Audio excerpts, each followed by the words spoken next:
In this video here, we're going to take a look at work done. Now, if you drag an object along the ground, we need to apply a force to overcome friction, right?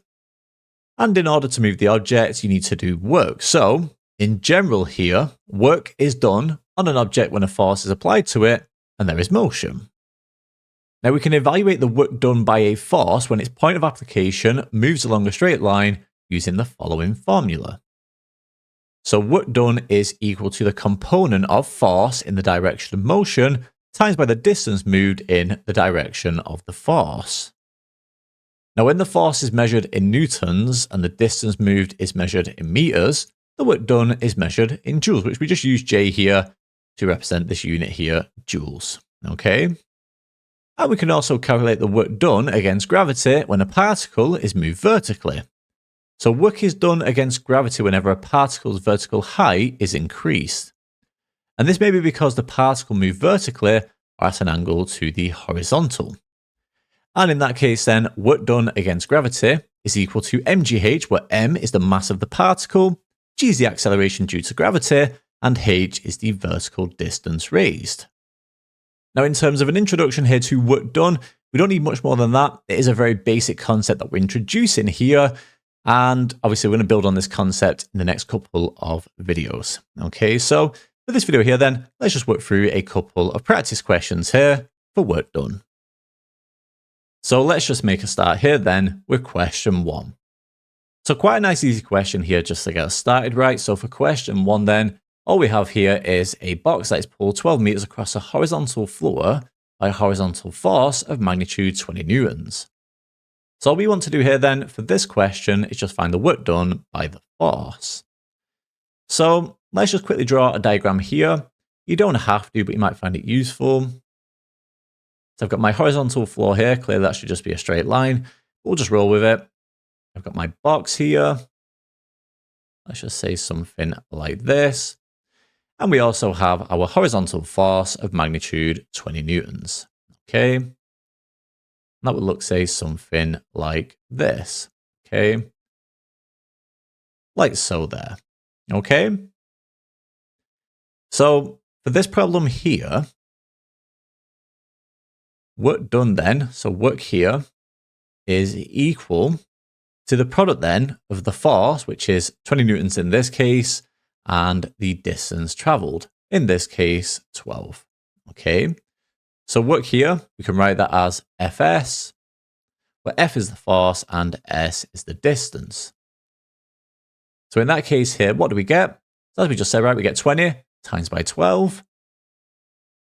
So 20 times by 12 here, which is equal to 240. Okay. So to finish with here then, let's just say that the work done, so the work done, so the work done by the force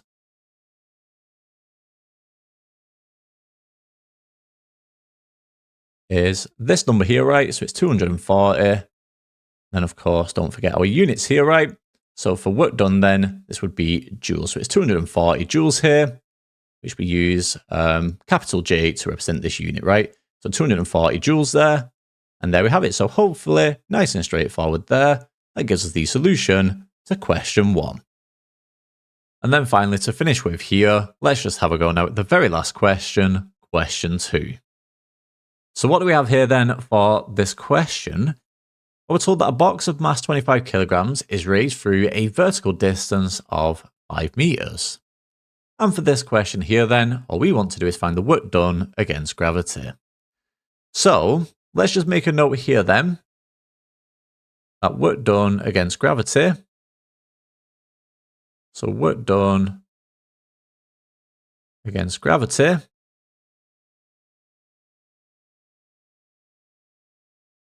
is equal to mgh here.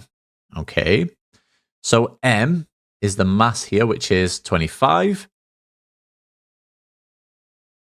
G is the acceleration due to gravity. So we take that as 9.8 here. We get 25, which is m, times g, which is 9.8, times by h here, which is the vertical distance traveled, okay? Which in this case here is 5. So I get 25 times 9.8 times by 5 here.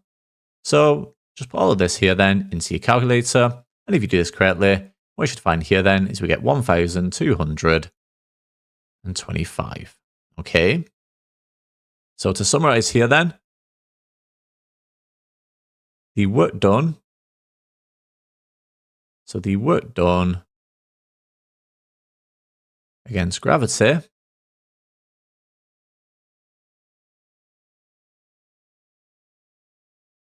is, so it's this number here, right? So 1,225.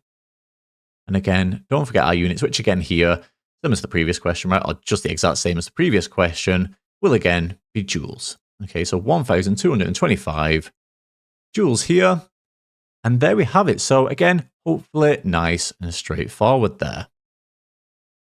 So that gives us the solution to the very last question here of this video, question 2.